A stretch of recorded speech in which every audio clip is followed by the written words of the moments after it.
Most e-commerce brands fall into one of two traps with email segmentation. Either they're sending to their entire list, which ends up tanking their deliverability and landing them in spam, or they've gone so deep into hyper-segmentation that they're wondering why their email campaigns aren't moving the needle. Both are expensive problems and both come from the same root cause, which is not having a solid baseline segmentation strategy in place. And after helping 100 plus e-commerce brands generate over $30 million in revenue through email marketing, we can tell you that the majority of e-commerce brands, even the ones doing 50 million plus a year in revenue, don't have this foundation built correctly. And so in this comprehensive guide, in this video, we're showing the exact segmentation framework we use for 7, 8, and 9-figure e-commerce brands, so you know exactly who to send to, when, and why. If you don't know who I am, I'm Matthew Gale. I'm the founder of the Kaizen Blitz. We're a full-service retention and lifecycle marketing partner that helps e-com brands convert more customers, increase MRR, and drive higher lifetime values. We've generated over $30 million for 100-plus brands such as Rest.com, Dr. Kellyanne, Meter Red Light, Under Luna, Hank's Belts, and many, many more. Here are my social media profiles below, and let's get started. Also, if you want access to this document, click the link in the description below and download it. I'll send the link over to you through your email. You just have to opt in, and I'll send it over.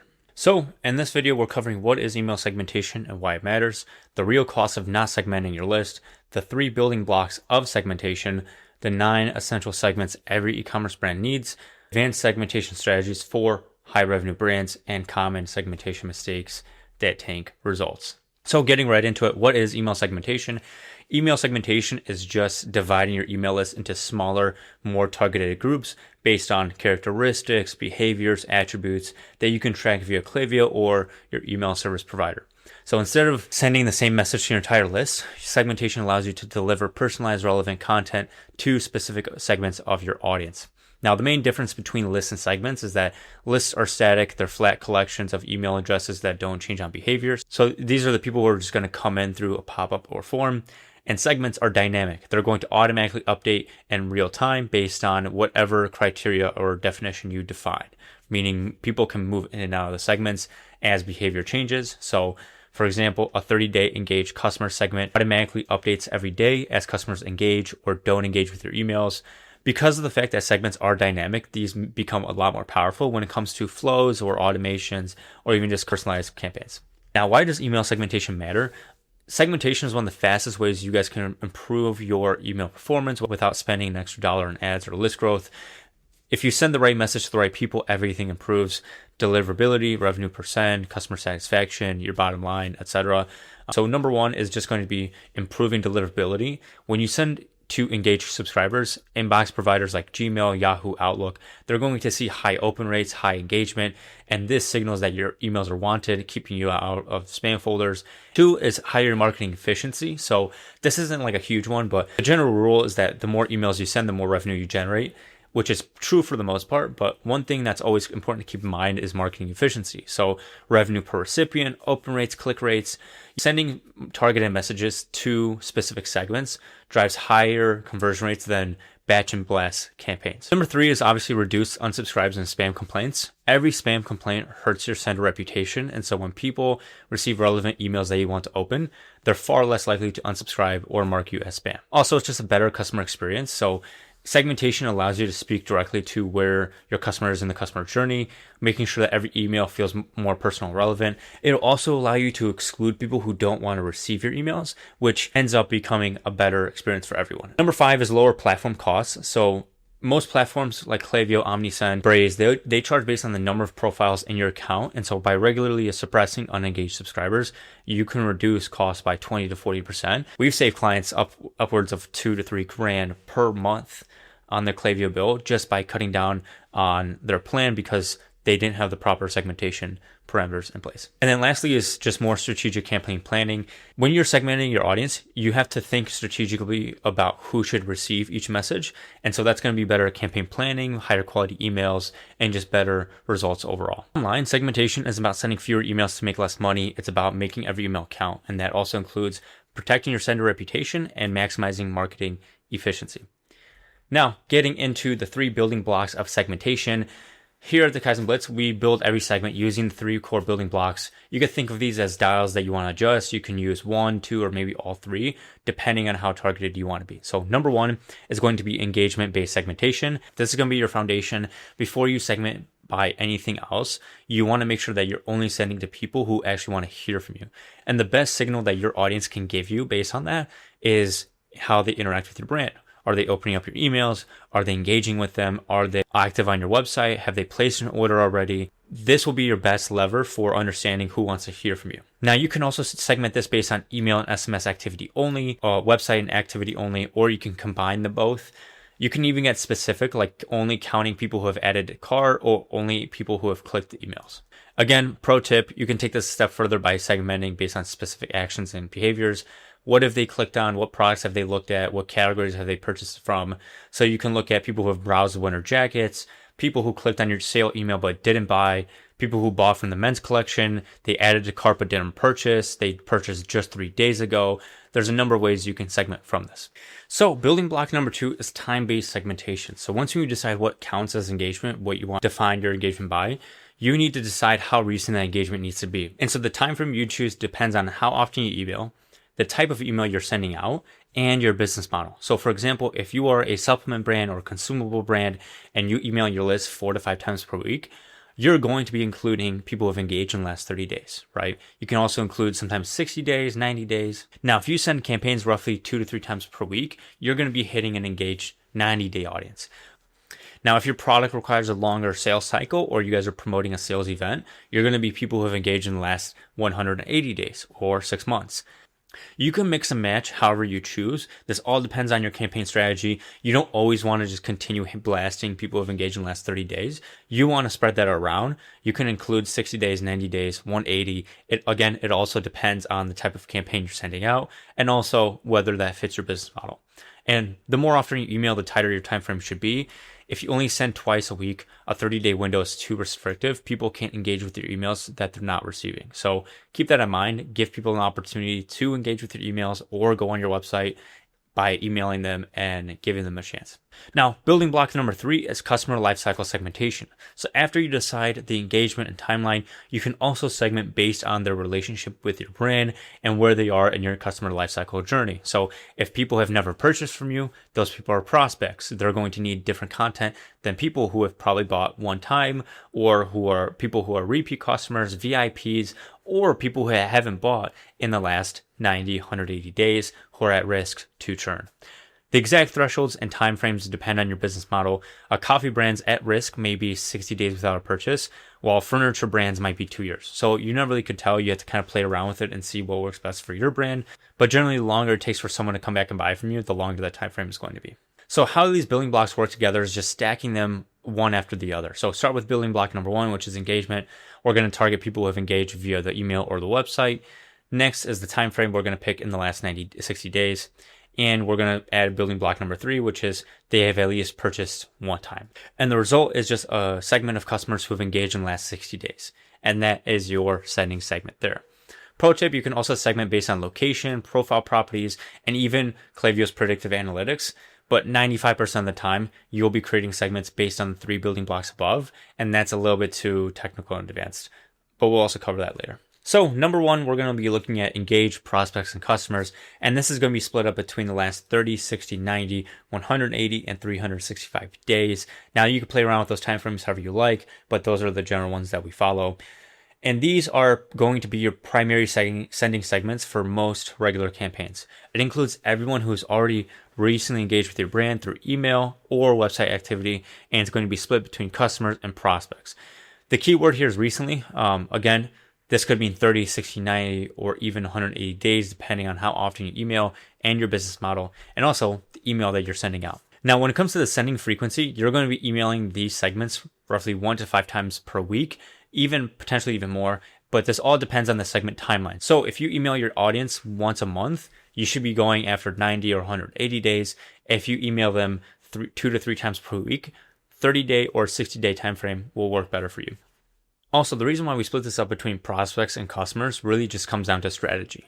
For example, if we include a sales email or a special promo or discount, we might not want to include all customers, but we want to include engaged prospects, right? People who have never bought from us before, because that will help with customer acquisition, right? So it really just comes down to what we're planning on for that client, but this is just the general guideline here. Also, if you want access to all these definitions, click the link in the description below to get access to this document. It's free to share. You can go ahead, just opt in to the sign up page, and you'll get it directly to your email. Now, in terms of ideal frequency by timeline, engage 30 days is really good for high email frequency. You want to email a segment roughly 3 to 5 times per week, or if you're just trying to recover your deliverability. Engage 60 days is ideal for sending 2 to 4 times per week. Engage 90 days is ideal for sending 1 to 2 times per week. Engage 180 is good for 1 to 2 times per month or with longer purchase cycles. And if it's engage 365, it's ideal for sending one time once every 1 to 2 months. Number 2 is unengaged email subscribers. So these are people who have used to engage with your emails or your brand, but they stopped recently. They're not completely dead yet. They've opened at least one email in the past, so they're not bots or fake accounts, but they have engaged in the last 90 days. So this is best for monthly list cleaning or excluding them from your campaigns. And you can include them in your campaign strategy once every 1 to 2 months. Otherwise, you should just exclude them from all your campaigns because they're just not engaging. And the key difference between this one and your suppression list is that these people haven't been fully written off yet. They're still worth trying to win back, but you want to be strategic about it. You don't want to just add them to your regular sends. That's just what's going to get them there in the first place. And the point with this audience is that they've gone cold and you want to re-engage them before they forget about you entirely. And the key here is just to make sure that they're somewhat engaged with email. Otherwise, they should just go in your suppression list. So number 3 is the never opened email segment. These are people who have never opened a single email from you, not a single one. They signed up through a pop-up, you had a really good offer, they were added somehow, they received your welcome series, they got your regular campaigns, and they never once engaged. Now, these could be fake email addresses, they could be typos in that email field, these could be people who used a burner email just to get a discount, or people who just immediately lost interest. Truth be told, the segment is a little bit dangerous. If you keep sending to these people, it's going to actively harm your deliverability. And so you should just exclude these people from receiving your campaigns and suppress them ASAP. Keep in mind, this segment is going to include people who have at least received 15 to 25 emails. So it's not just people who have never opened a single email. They receive so many emails that it wouldn't make sense for them not to at least open a single one. And a quick pro tip, review the segment monthly. If someone has received 15 plus emails from you and they never opened once, just suppress them, don't waste money on them, and let them take your deliverability. Number 4 is win back and churn risk customers. So these are customers who have bought from you before, but they haven't purchased in what you would consider a normal time frame for your business. For a skincare brand, that could be 60 to 90 days. An apparel brand, that could be 120 to 180. For furniture, it could be a year or more. The key difference here between this and your suppression list is that these people haven't been fully written off yet. They're still worth trying to win back, but you just need to be strategic about it. Just don't add them to your regular sends. You want to be hitting them with your best content. Give them a strong offer, give them a compelling subject line, and send them a survey asking them why they stopped engaging. Just trying to win them back as much as possible. Number 5 are your VIP customers. So your VIPs are your most valuable customers, the ones who keep coming back and spending with you. The threshold for this is typically 3 to 5 plus orders spent with you or over a certain revenue amount. So the top 20 to 30% of customers by LTV.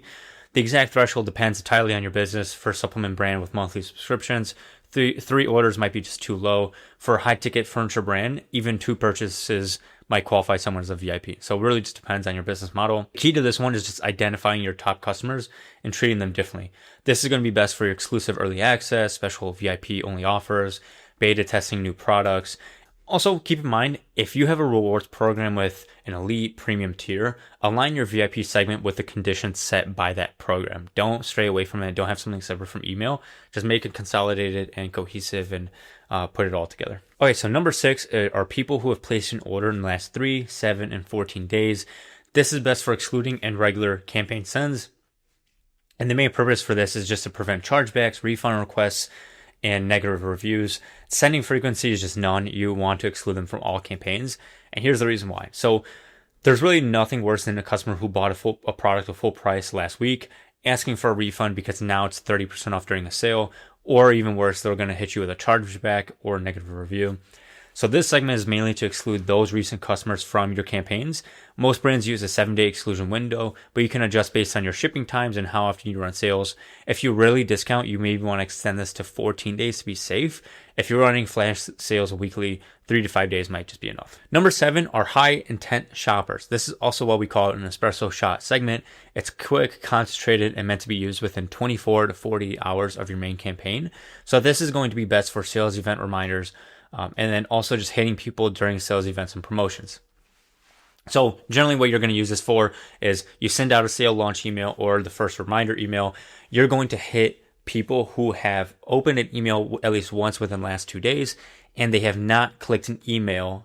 They have not clicked through the email or placed an order in the last 1 to 2 days. And so this is supposed to catch people who open up your emails but don't click through a purchase. They showed intent, but something held them back from taking action. So this is your chance to follow up with them immediately with social proof, urgency, objection handling to get them over the fence. It works really well for product launches and major sales when you just want to drive a lot of revenue for a campaign. Number 8 is predicted gender. So this is for gender specific campaigns. So if you're promoting your women's line or International Women's Month, this is going to be really helpful for you to really take your personalization a little step further. The real power for this one is going to be cross-gender gifting. So finding men who buy women's products. So they're shopping for their wives, their girlfriends, their moms, or women buying men's products. You can tailor the messaging specifically to gifters versus people who are shopping for themselves. So this is going to be predicted gender, and then these are people who are ideally, male or female, and then they're shopping for a category in the other gender. Keep this in mind. Klaviyo's feature is not bulletproof. If you have a large enough list size, like 100,000 plus, and you sell both male and female products, there's a chance they might mistake some men with feminine or gender neutral names for women, like Sam, Shelby, Jesse, etc. It's rare, but I've seen it happen. That's why they call it predicted gender. If you don't mind confusing a few dozen men, then by all means go for it. But if not, tone down your messaging, tone down like the tone of the overall email, because then people might reply back and be like, hey, I'm not a female or I'm not a woman. Okay, so just keep that in mind. Number 9 is people who have received a specific email but they did not open. Now, this is a simple resend strategy for your most important campaigns. You send an email, and then 24 to 48 hours later, you create a segment of everyone who received it but didn't open it. You change the subject line, and you can resend. It's a simple way to capture people who are busy, they missed it, or the subject line just didn't resonate with them. Now, keep this in mind. Do not use this on a regular basis. This is only best for major announcements, product launches, time-sensitive sales. And this is going to vary. I would say it's probably once, like you could send like one email per month to the segment. It's good to have in the back of your pocket. Now, the key with this segment is just changing the subject line. You need a different hook to get them to open the second time. And you should only do this for campaigns that actually matter. Again, product launches and major sales, announcements. Don't resend your weekly newsletter. That's not worth it at all. Also, keep in mind, running this repeatedly can damage deliverability because inbox service providers can read email content. And if they see it's the exact same as the one you've sent before, they will mark it as spam. So keep that in mind. Now that we've gone over the basics, here are some more advanced strategies that we use for our clients that take their data analytics and segmentation strategy to the next level. Number 1 is the Pareto segment. So this is going to be your top 20% of customers. This is best used for analytics, sending surveys, collecting data. It's not a regular sending segment, but this just identifies the top 20% of customers who generated 80% of your revenue, or they are in your top 20% of LTV, of lifetime value. So these aren't just based on VIPs, based on order count. This is based purely on how much money they've spent with you. They are your most valuable customers from a revenue perspective, and understanding who they are and what they buy helps you find more customers like them. So this is really good. It's something that we use all the time for our clients, and we highly recommend you trying it out. A couple notes about this segment. You should just study these customers. What products did they buy? How did they first discover you? What's their demographic profile? What marketing channels did they engage with the most? This can help you out with your acquisition strategy and find more customers like them. All right, so number 2 is expected date of next order segments. So Klaviyo's AI can predict when customers are likely to purchase again based on their historical behavior and purchase pattern. So you can split this into multiple segments to identify different customer behavior. So people who are about to buy, people who should have already bought but they didn't, and people who are right on schedule. So this gives you a complete view of your customer lifecycle and helps you intervene at exactly the right time. And this is perfect for time to restock reminders, new arrivals, subscription upsells, bundles. All right, so number 3 is location-based segments. These segments target people based on where they live. So whether that is states, city, zip code, or country, they're really powerful for local events. So if you're promoting a retail location or a pop-up, region-specific promotions. So if you're promoting swimmer to warm states in the winter, or for compliance reasons. So different states have different legal requirements, just like Texas has with SMS. So that's another way to apply that. All in all, it's a really good segment to have in your back pocket in case you want to get specific based on location. Number 4 are product and collection purchase segments. So these segments are based on products purchased. Not only is it ideal for analytical data, but it's really good to target people based on what they've already bought and recommend complementary products that they haven't purchased yet. So this is how you increase customer LTV and AOV without acquiring new customers. You're selling more to the people who already trust you, which is always easier and cheaper than finding new customers. This is really good for cross-selling or upselling, bundle offers, or customers who have bought X also love this. Also, pro tip, map out your product ecosystem and identify natural progressions or complementary products.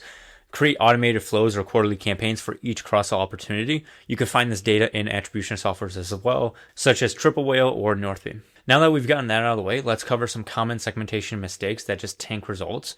Number 1 is only segmenting based on opens and clicks, so you're ignoring your store activity. Someone might not open your emails, but they could be actively browsing your site, adding to cart, or even purchasing, so they're clearly engaged with your brand. You want to make sure to include store activity in your engagement segments, unless you're running into deliverability issues. Number 2 is sending to your entire list. Using all email subscribers for every campaign to maximize reach is just a big no-no. This will just destroy your deliverability. If Gmail, Yahoo, and other service providers see that less than 20% of your emails are getting opened, they're going to send you to spam because your emails are just not wanted. Never send to your entire list. Always use an engaged segment as your base. And even for your biggest sales like Black Friday, send to engaged subscribers only. You could expand it out to 180-day or 365-day engaged for major events, but never just all subscribers. On the flip side of that, you want to avoid over-segmenting. This is a pretty common mistake many brands end up making, especially when they get bigger and bigger. Once you get past $10, $15, $20 million a year in revenue, this is something I see commonly. Creating 50 plus hyper-specific segments and being picky with which ones you want to include in your email campaigns is not optimizing. All you're doing is spending most of your time managing segments instead of just creating great content. And plus, sending to tiny segments, like under 5% of your total list size, is really going to move the needle on revenue. Instead, focus on the 9 essential segments we covered earlier. Those are going to drive 80% of the results, and only add advanced segments when you have the bandwidth and the segment is large enough to matter. So at least 1,000 people minimum. Another great way of looking at this is just understanding why you're segmenting. Have a purpose. Every segment should have a purpose, and if there isn't a purpose for it, it's probably not useful. Number 4 is not adjusting engagement windows based on send frequency. People can't engage with emails they're not receiving. If you're just sending 1 to 2 campaigns per week, so 8 campaigns per month, you should mix through a variety of engaged X day segments and ensure everyone who's engaged on your list is receiving emails. And number 5 is just not cleaning your list regularly. Don't let unengaged subscribers sit in your Klaviyo account month after month. Otherwise, you're just paying for profiles that will never convert. And worse, if you accidentally send to them, you're tanking your deliverability. Make sure you're regularly suppressing segments who aren't engaging with you, especially those who have bounced, marked you as spam, or are just not engaging with your emails. Now, just wrapping it up, email segmentation is one of the highest leverage activities in email marketing. When done correctly, you're going to improve your deliverability, reduce unsubscribes, spam complaints, lower email platform costs, and just create an overall better customer experience.